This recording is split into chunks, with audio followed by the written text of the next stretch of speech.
Well, I was driving a really interesting variant of the Hyundai Tucson. Of course, they're very popular compact crossover SUV, the 2025 Hyundai Tucson XRT AWD.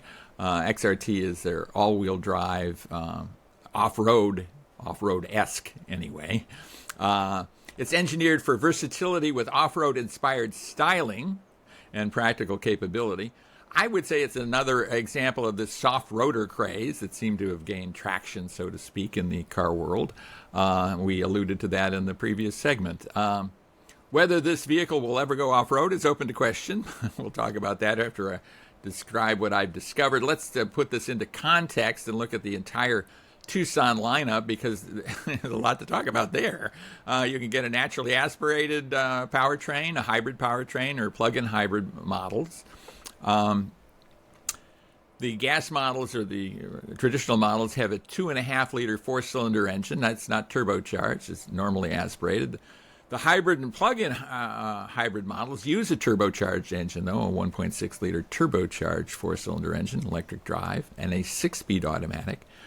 You can get into this vehicle for as little as about $28,000 in gasoline form, in conventional form. The XRT form is gasoline only, and the base price is $34,165, and then there's a Zuti limited version that's close to $40,000.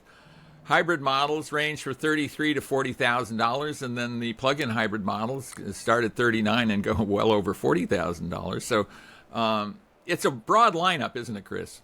It is. We always talk about Mazda offering every model under the sun, but Hyundai does it too. Yeah, in this case, I think they maybe have more volume to it after this.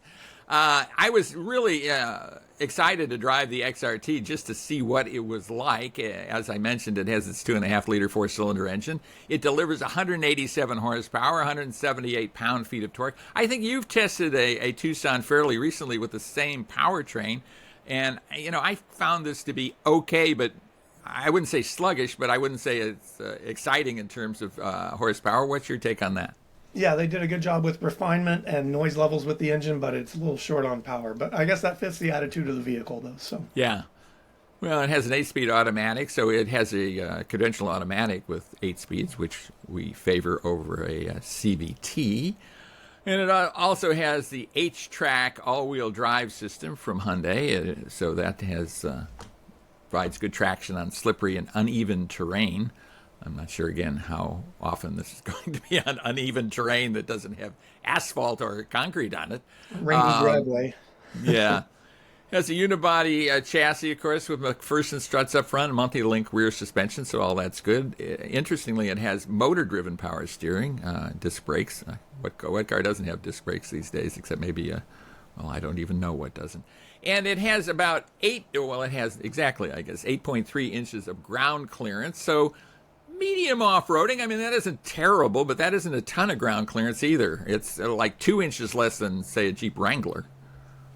Yeah, but the difference between the Tucson and the Wrangler is that you can live comfortably in the Tucson every day and drive it without any worries, and the Wrangler's a little bit rough around the edges. Yeah. I think that's what we're looking at here. We're looking at styling. Of course, it has black cladding, unique front and rear bumpers, side steps. So it looks the part, at least kind of. I'm not sure how really aggressive it looks. Black roof, cross rails, matte black grille. So that's good stuff. I like the Tucson's cabin, and certainly the XRT follows through with that. There's not a whole bunch of differences to that. It does have cloth seats, which I kind of favor, actually. It has XRT stitched into those cloth seats. What's your take on the interior of this vehicle, Chris? Yeah, they do a good job with making it feel relatively high quality, even in the lower trims. You mentioned cloth seats. The cloth feels perfectly fine in these vehicles. I did want to ask you, and I don't remember the last time I drove a Tucson, does it still have the gear shifter stuck into the side of the steering column? Because that is one of my least favorite Hyundai design elements. Yeah, and I think one can get used to it. Sometimes it's like, well, where is it? Oh, my knee right? always finds it. No matter where I sit or how I get into the vehicle, my knee always finds it. Yeah.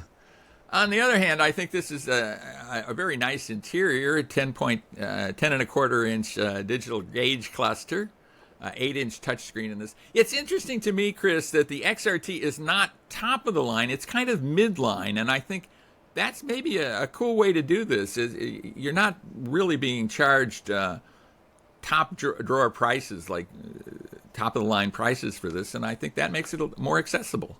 Yeah, I was going to say they really made it more accessible by doing that, because you get some of the light off-road, appearance stuff, but you're not spending the top pricing to get that.